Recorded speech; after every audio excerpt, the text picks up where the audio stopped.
Nachdem ich vor einiger Zeit die 30 besten Zelte in eine Rangliste eingeordnet habe, will ich dasselbe heute mal mit den 20 besten Rucksäcken tun. Ich werde häufig gefragt, wie meine Meinung zu bestimmten Rucksäcken ist, und deswegen will ich euch jetzt im Schnelldurchlauf mal zeigen, was ich von den einzelnen Rucksäcken wirklich konkret halte. Und dazu habe ich eine Rangliste erstellt, eine sogenannte Tierlist, in der ich jetzt die 20 Favoriten, die ich ausgewählt habe, mal einordnen werde und euch wirklich subjektiv sagen möchte, welche ich davon besser oder schlechter finde und vor allem warum. Und los geht's hier wieder mit dem S-Tier. Das sind wirklich die besten Rucksäcke, die ich kenne, gefolgt dann von A, B, C und ganz unten der D-Klasse. Und dazu muss ich sagen, dass ich hier nur moderne Ultraleicht-Rucksäcke wirklich ausgewählt habe, die sich meiner Meinung nach am besten für Trekking-Touren und mehrtägige Wanderungen eignen. Ich bewerte die Rucksäcke jetzt nicht nur nach einzelnen Kriterien wie Qualität oder Funktion, sondern beziehe auch die reale Preis-Leistung mit ein. Und natürlich sind all diese Rucksäcke wirklich gut. Deswegen sind sie auch meine Favoriten. Und das heißt schon mal, dass keiner dieser Rucksäcke wirklich komplett schlecht ist, auch wenn ich einen gleich weiter unten einsortieren sollte. Anfangen möchte ich hier mit dem Ionigy 30 Liter Trailrunning Rucksack. Rund 100 € kostet der und wiegt netto 580 Gramm. Damit ein sehr kleines Leichtgewicht, was sich wirklich auch für Trailruns eignet. Der Rucksack hat nämlich nur einen sehr minimalistischen Hüftgurt, der den Rucksack wirklich stabil halten soll. Dafür wirklich sehr breite Schultertaschen, wo sogar 2 500 Milliliter Wasserflaschen zum Beispiel reinpassen oder vielleicht ein Smartphone. Trotzdem hat der Rucksack dann aber auch noch links und rechts wirklich große Taschen, wo dann vielleicht große Wasserflaschen oder ein Topf reinpasst und wie bei normalen Rucksäcken üblich auch wirklich eine große Meshtasche hinten, wo man dann vielleicht noch sein Zelt reinpacken kann. Die könnte zugegebenermaßen ein bisschen luftiger und vor allem größer sein und natürlich ist 30 Liter jetzt auch nichts für lange Touren. Trotzdem für alle, die wirklich schnell und sehr, sehr leicht und kompakt unterwegs sein möchten, hat man hier für 100 € wirklich einen sehr guten Deal, deswegen setze ich es genau in die Mitte bei B ein. Als nächstes kommt ja ein Modell von Atompacks, nämlich mein Favorit, den Pulse EP40. Wie der Name schon sagt, hat das Modell 40 Liter, kostet 240 € und wiegt 650 Gramm. Damit ein bisschen auf der schwereren Seite. Dafür hat der Atompacks hier wirklich sehr viele Funktionen. Ein sehr cooles Design, was wirklich viele auch sehr gut finden. Die Möglichkeit, wirklich sehr viel zu individualisieren. Nicht nur die Größe und die Breite des Gurtes, sondern auch, wenn man möchte, die kompletten Farben.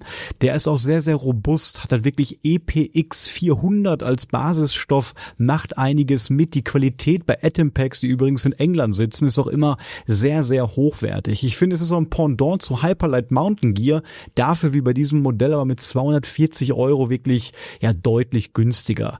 Nichtsdestotrotz ist er hier ein bisschen auf der schwereren Seite, der Preis ist aber akzeptabel und für alle, die die Farben mögen, durchaus eine super Wahl. Bei mir ist er auf C. Danach kommt ein besonders spannendes Modell, nämlich der Bonfus Aeros 55 Liter. 360 €, 795 Gramm. Wirkt jetzt erstmal nicht so spektakulär, aber das ist einer dieser besonderen Rucksäcke, die wirklich diese Arc-Konstruktion haben. Das heißt, der Rucksack ist nicht frameless wie die anderen beiden Modelle, sondern hat wirklich einen Frame, der auch gebogen wird. Das heißt, man hat an dem Rücken nur ein Meshgewebe, dahinter findet sich eine Lücke und 2 dünne Stangen drücken den Rucksackkörper weg, sodass der Rucksack nicht auf dem Rücken aufliegt und man dadurch weniger schwitzt. Das ist ein Konzept, das für viele wirklich äußerst spannend ist und hier hat man ein qualitativ hochwertiges Modell, nämlich aus Ultra gefertigt, wirklich einem sehr robusten und vor allem auch leichten Stoff. Allerdings gibt's hier keine weiteren Add-ons wie Hüftgurt oder Schultergurttaschen. Man hat mit 55 Liter natürlich hier ordentlich Platz, also wirklich ein großer Rucksack, der sich auch für Thru-Hikes eignet, aber mit 360 € natürlich nicht ganz günstig und alle möglichen Add-ons kann man hier nachkaufen, wie Hüftgurt- und Schultergurttaschen. Die kosten dann mit bis zu 50 €, aber auch sehr viel. Nichtsdestotrotz super Konzept und Umsetzung, deswegen für mich hier auch im Mittelfeld auf B. Und direkt noch ein Rucksack von Bonfus, nämlich das Modell Sakkus 48 Liter. 258 € und nur 480 Gramm. Damit mein Lieblingsrucksack hier von Bonfus. Und ich mag ihn so, weil er mich sehr stark an meinen geliebten Huckepax Phoenix erinnert, der leider nicht mehr produziert wird. Also wie der Name schon sagt, ein perfektionierter, minimalistischer, ultraleicht Sack. Da passt eine ganze Menge rein. Er hat die Klassiker wie Mesh Pockets, Seitentaschen, ein Schultergurt und keine Hüftgurttaschen. Dafür einen bequemen Hüftgurt. Auch hier könnte man erweitern. Ich finde ihn vom Gewicht und vom Preis wirklich super. Für mich der neue Standard für alle, die wirklich einen Rucksack für alle Fälle suchen. Auch hier benutzt man Ultra und für mich bisher der beste, deswegen setze ich ihn auf A. Und dann kommt ein innovativer Rucksack von einem innovativen Hersteller, nämlich den Durston Vapta 30 Liter. 520 Gramm wiegt er und kostet 240 €. Dazu kommen dann im Zweifel natürlich noch Zollgebühren. Aber man hat hier einen neuartigen Stoff, nämlich Alula Graphite. So ziemlich der Nachfolger von DCF und Ultra, den man hier sich als Alternative auch sehr gut für Rucksäcke vorstellen können. Daraus ist dieser kleine 30 Liter Rucksack hier gefertigt und zwar komplett. Man hat also auch keine Mesh-Tasche auf der Rückseite, sondern das ist alles aus diesem Stoff gefertigt. Der Rucksack bringt einiges an Funktionen für diesen Preis mit. 2 Schultergurttaschen, 2 Hüftgurttaschen und so ziemlich auch eine sehr wertige Verarbeitung, wie man es auch von den Durston-Zelten kennt. Ich hätte mir hier aber lieber eine Mesh-Tasche hinten gewünscht, statt alles aus diesem Alula-Design oder Stoff zu machen. Und ich finde auch nicht gut, dass er im Prinzip trotzdem 520 Gramm bei dieser kleinen Größe wiegt. Das ist eher für diesen Stoff und für diese Größe jetzt auf der schwereren Seite. Nichtsdestotrotz innovativ, ein besonderes Design auf jeden Fall und eine breite Ausstattung, deswegen auch hier wieder in der Mitte B. Mit dem Favorit 50 Liter Rucksack kommen wir jetzt langsam in die Budgetklasse. 32 € kostet er nur und wiegt unglaubliche 650 Gramm ohne seinen Regenschutz. Für mich wirklich bisher der Rucksack des Jahres, den ich jetzt vor kurzem erst selber gefunden und auch in einem anderen Video schon mal vorgestellt habe.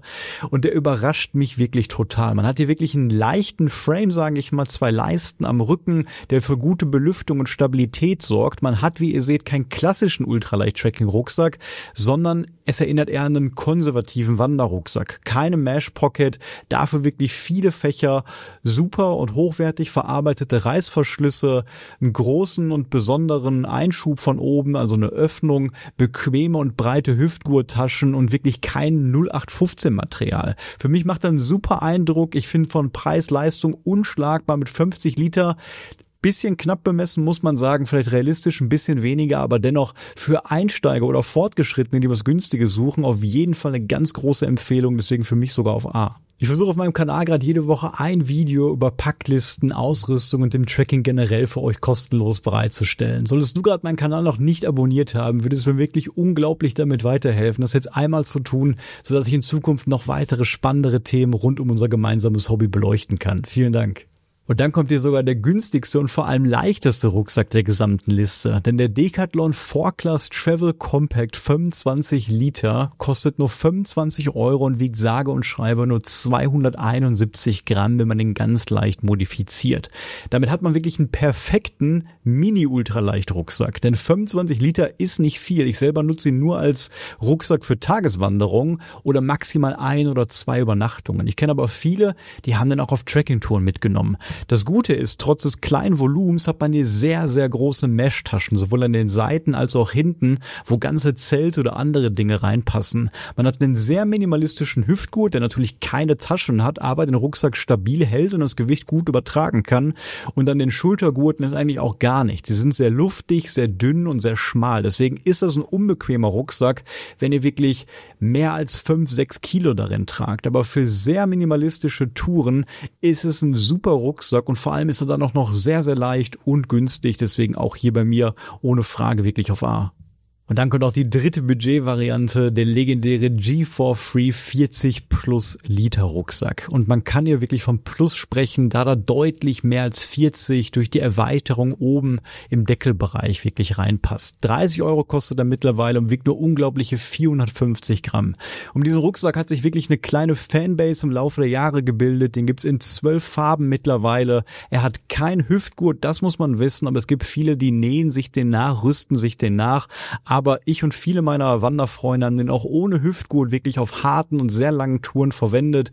Realistisch kann man den bis über 50 Liter füllen. Eine andere Schwäche ist vielleicht noch, dass er keine Mesh-Tasche außen hat, sondern nur ein kleines Reißverschlussfach.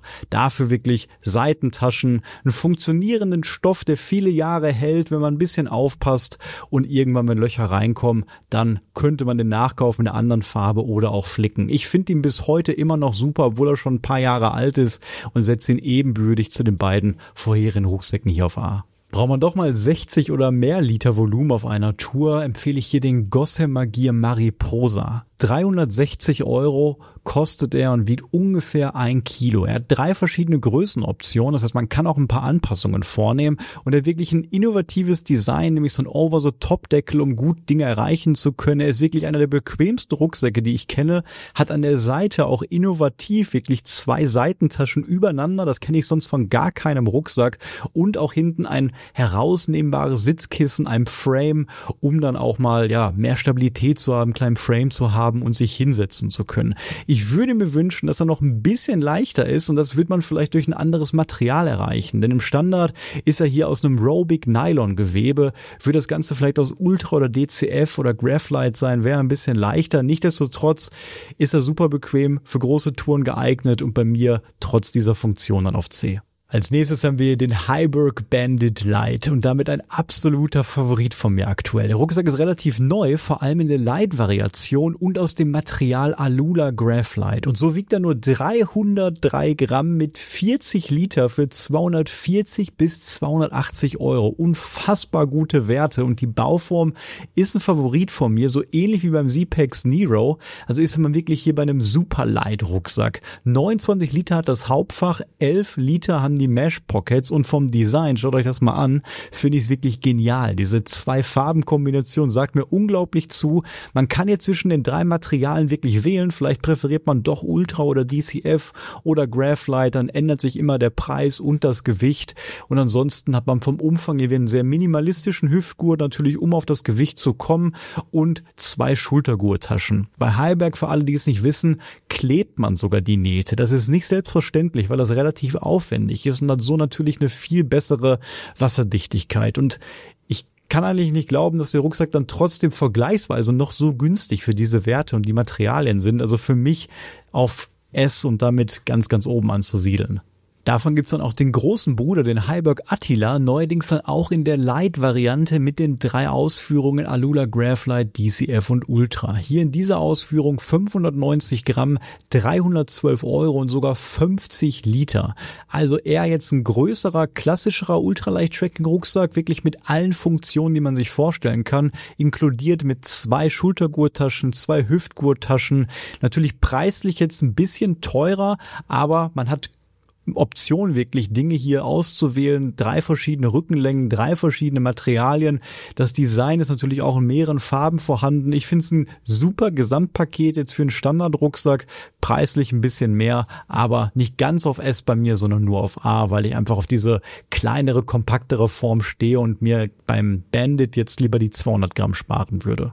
Als nächstes haben wir hier den Hyperline Mountain Gear Unbound. 450 Euro kostet er und 844 Gramm wiegt dieser 40 Liter Rucksack. Ich muss schon mal sagen, Hyperline Mountain Gear ist eine Marke, die mir persönlich nicht so gut gefällt. Ich habe schon viele Produkte getestet und generell sind die immer sehr, sehr teuer. Also der teuerste Hersteller definitiv und auch sehr, sehr schwer, obwohl sie eigentlich nach ultraleicht aussehen. Ja, nichtsdestotrotz gefällt mir der Unbound dann noch ganz gut, weil er ist ein Modell für alle, die wirklich eine besondere Qualität und Design vielleicht mögen, denn das kann Hyperline Mountain Gear auf jeden Fall perfekt, und die vielleicht ein Modell suchen, was ein bisschen robuster ist, aber trotzdem noch ultraleicht. Denn hier verwendet man nicht klassischerweise DCF, sondern ein DCH, quasi ein Hybrid, was dann noch ein bisschen dicker und robuster ist, und ja, generell zeichnet sich das bei Hyperline Mountain Gear mal aus, dass man von allen ultraleichten Materialien dann immer eine sehr große Stärke nimmt. Deswegen ist er noch gerade in den Top 20 drin für alle, die HMG hier mögen, und ich setze ihn aber trotzdem hier ganz unten auf D. Danach kommt wieder ein großer Klassiker, nämlich der Lightweight Elementum. Hier mittlerweile mit 50 Liter in der Ultra-Ausführung und wiegt 565 Gramm und kostet 350 Euro. Es gibt noch eine Eco-Pack-Variante, da spart man sich 100 Euro, aber dann wiegt der Rucksack auch wieder 100 Gramm mehr. Den Lightweight Elementum sehe ich bis heute eigentlich immer als perfekten Durchschnitts-Allrounder wirklich für Einsteiger und Fortgeschrittene, die wirklich ein komplettes, funktionierendes Paket suchen, wo nicht zu wenig oder zu viel Schnickschnack dran ist. Auch hier hat man 2 Hüftgurttaschen, 2 Schultergurttaschen, alles, was ein Standard-Ultraleicht-Rucksack braucht, verschiedene Größenangaben, man hat auch verschiedene Farben. Ich finde das Olivgrüne wirklich gut. Der Rucksack will nicht allzu viel, der bringt alles, was er muss. Mittlerweile ein bisschen teurer, muss man sagen, aber ich sehe ihn immer noch im Mittelfeld, und natürlich hat er in den letzten Jahren auch viel Konkurrenz in diesem Segment bekommen, aber ich setze ihn hier immer noch bei B ein. Und auch gibt's bei Lightway mit dem Gramless 35 Liter Ultra noch eine Alternative in dieser super kompakt, super light Klasse. Allerdings hier mit 290 € und trotzdem 405 Gramm, eher auf der schwereren Seite für diese kompakte Klasse. Mir gefällt das Design, mir gefällt nicht, dass die Mesh-Tasche hier so eng ist, mir gefallen die Schultergurttaschen und auch der dünne Hüftgurt, also eigentlich macht der Rucksack viel richtig, aber er wiegt dann im Vergleich jetzt zu diesen anderen Modellen aus dieser Klasse leider ein bisschen viel. Lightway ist natürlich trotzdem immer ein Hersteller, der für Qualität steht, deswegen ist er bei mir hier noch in der Liste, aber ganz unten auf D. Dann haben wir den Nature Hike Rock 40 plus 5 Liter. Kostet rund 70 € und wirklich nachgewogen bei mir genau 999 Gramm. Das ist ein Rucksack, den habe ich sehr lange wirklich ein bisschen belächelt und ignoriert. Als ich ihn dann getestet habe, war ich aber doch begeistert, denn man bekommt hier für 70 € auch wieder ein halb komplettes Paket. Ein Rucksack, der funktioniert, eine gute Größe hat, 2 Hüftgurttaschen hat, keine Schultergurttaschen hat, die kann man aber nachrüsten, einen großen Meshbeutel und wirklich auch eine sehr gute Verarbeitung. Man muss ein bisschen aufpassen, der Rucksack passt einigen Leuten nicht so gut, da sitzt der Hüftgurt ein bisschen zu hoch. Man hat hier wirklich ein sehr, sehr robustes Material gewählt, 420D Nylon, deswegen wahrscheinlich auch das bisschen höhere Gewicht, aber ich bin echt erstaunt, was man hier an Ausstattung und Qualität wirklich für 70 € erwartet, und für alle, die sagen, gut, meine Grenze ist vielleicht bis 1 Kilo, ist es echt ein super Modell, um auch Geld zu sparen und trotzdem mit so einem vollwertigen Ultraleicht-Tracking-Rucksack zu haben. Ich setze ihn deswegen hier unten bei C ein.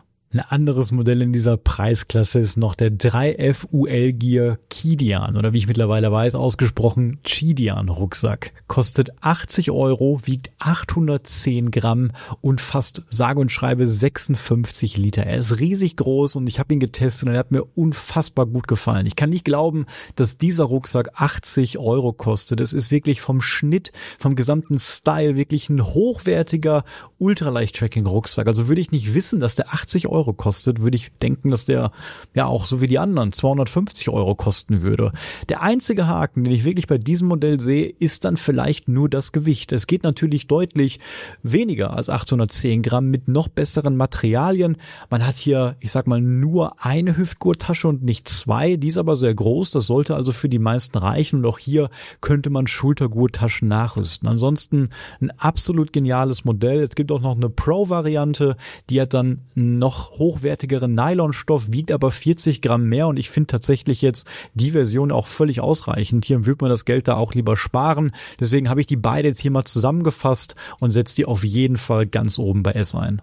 Der überraschendste Rucksack des Jahres ist hier auf jeden Fall der Decathlon Simont MT900 UL. 250 € nur, muss man sagen. 850 Gramm. Für Decathlon-Preise ist es schon eine Menge. Für das, was der Rucksack hier bietet, ist es aber vergleichsweise wenig. Denn dieses Modell hatte überraschenderweise dann auf einmal auch diese Arc-Konstruktion. Das heißt, die rückenfreie Variante, dass man nur so ein Mesh am Rücken hat und der Rucksack-Body wirklich durch diesen Arc-Frame weggedrückt wird. So wie es auch beim Bonfus Aeros war. Aber hier ist der Rucksack günstiger und ich finde, hat auch noch ein paar andere coole Funktionen. Minimalistische Bänder, die dem Ganzen Stabilisation geben, unfassbar komfortable Hüftgurte, sehr, sehr große, ja, ich sag's mal, Mesh-Taschen und Seitentaschen, die aber nicht aus Mesh sind, sondern aus einem festen Stoff, der unten Löcher hat. Da muss man wissen, was man bevorzugt. Ich fand's interessant. Ich würde persönlich Mesh bevorzugen, fand das aber auch völlig okay. Und ich finde, es ist gerade aktuell von der Preis-Leistung auf jeden Fall der beste Rucksack für alle, die so eine Arc-Konstruktion suchen, die also im Sommer sehr stark schwitzen oder wirklich einfach einen sehr bequemen Ultraleicht-Tracking-Rucksack haben. Und dafür nur 850 Gramm und 250 €. Ich habe ihn auch ausführlich im Video vorgestellt. Ich kann wenig Schlechtes sagen, deswegen kann ich nicht anders, als ihn auch hier auf S zu setzen. Und weiter geht's direkt mit noch einem absoluten Kracher hier, nämlich dem Weitläufer Agilisk 54 Liter. Ich habe ihn hier in der Version X-Pack UX10 gelistet und da wiegt er sage und schreibe für diese Größe nur 364 Gramm für 323 €. unfassbare Preis-Leistung, unfassbares Gewicht für die Größe und ich finde auch unfassbar cooles Design. Unterscheidet sich wirklich von der Farbgebung, von der Optik, von allen Mitbewerbern, die wir hier gesehen haben. Ein toll designtes Produkt mit super Verarbeitung. Man kann wieder eine Menge konfigurieren. Man kann ihn sehr minimalistisch nur halten für alle, die den letzten Gramm sparen wollen. Man kann auch modular dann wirklich Hüftgurt und Schultergurttaschen hinzufügen. Also es ist von der Preis-Leistung hier auf jeden Fall der Beste wirklich in dieser Oberliga und erinnert dann auch wieder an den Bonfus Sakkos oder auch an meinen geliebten Huckepex Phoenix, aber da muss man sogar sagen, dass er den Phoenix, den ich so lange getragen habe, noch übertrifft, deswegen ganz klar hier oben auf S. Und dann haben wir noch den Zpacks Arc Haul und damit den ultraleicht Rucksack, der dieses ganze Arc-Prinzip, das wir jetzt schon zweimal gesehen haben, wirklich bekannt und populär gemacht hat. Es gab schon vorher, aber dieser Rucksack war wirklich ein sehr erfolgreicher Verkaufsschlager, kostet allerdings mittlerweile 400 € rund und wiegt 584 Gramm. Natürlich immer noch sehr leicht, hier aus Ultra sogar mittlerweile, gab es auch früher in anderen Versionen, ein großer funktionierender Rucksack. Man muss leider sagen, es ist mittlerweile viele Berichte gibt von Thru-Hikern, die Probleme mit den dünnen Carbonstangen, diese Arc-Konstruktion haben und die teilweise auf längeren Trips gebrochen sind. Ich will ihn dir trotzdem erwähnen, weil er durchaus eine gute Wahl ist und ich habe ihn selber auch ein halbes Jahr wirklich benutzt, bin mittlerweile auch bei einem anderen Zpacks-Modell generell von der Marke auf jeden Fall hier überzeugt und ich will nochmal betonen, dass es hier auch extra eine Frauenvariante gibt, wo der Schnitt ein bisschen anderer ist, damit er also ein bisschen besser auch passt. Ich finde mittlerweile die anderen Arc-Rucksäcke besser, will ihn dennoch hier auf C einsetzen für alle, die dann lieber Zpacks präferieren und nach dieser luftigen und bequemen Lösung suchen. Und zum Schluss noch den Rucksack, den ich aktuell verwende und auch in Zukunft erstmal weiter verwenden werde. Mein Favorit also, der Zpacks Nero 38 Liter. Den gibt's auch noch in 30 Liter als Sub-Nero-Variante und neuerdings in 50 Liter als Super-Variante. 38 Liter finde ich hier perfekt, denn da passt für mich noch alles mit bis zu 4-5 Tagen voller Ration rein. Er wiegt dann nur 280 Gramm im Standard und kostet 250 €. Also hier auch in dieser super kompakt, super light Klasse und für mich ein Modell, wo alles stimmt. Hier ist wirklich nur das Wesentliche dran, in der besten Verarbeitung mit Ultra, auch einem sehr robusten Stoff und dann trotzdem so ein leichtes Gewicht. Ich habe optional hier noch diesen dünnen, gewebten Hüftgurt erweitert durch 2 große gepolsterte Hüftgurttaschen, die aber auch dann nur genau an einer Stelle dick sind, um dann noch Gewicht zu sparen. Und ich habe auch 2 große Schultergurttaschen. Dann habe ich natürlich mehr Volumen und brauche eigentlich den Rucksackkörper nur für meine großen Dinge und den ganzen Kleinkram habe ich ganz vorne. Mittlerweile sieht man, dass diese Klasse beliebt ist und wir zum Beispiel mit dem Bandit hier von Heiberg eine wirklich starke Konkurrenz haben, die ich mir noch genauer anschauen werde. Aber bis dahin ist er für mich auf jeden Fall hier ganz oben anzusiedeln. Ich werde alle Rucksäcke mal in dieser Reihenfolge unten in der Beschreibung verlinken, falls ihr da noch mehr Informationen einsehen wollt. Ansonsten habe ich schon zu vielen Rucksäcken oder auch kompletten Packlisten auf meinem Kanal wirklich ausführlichere Videos. Konnte euch das Video weiterhelfen und hat euch das gefallen, würde ich mich natürlich wie immer freuen, wenn ihr mich abonniert. Bis zum nächsten Mal.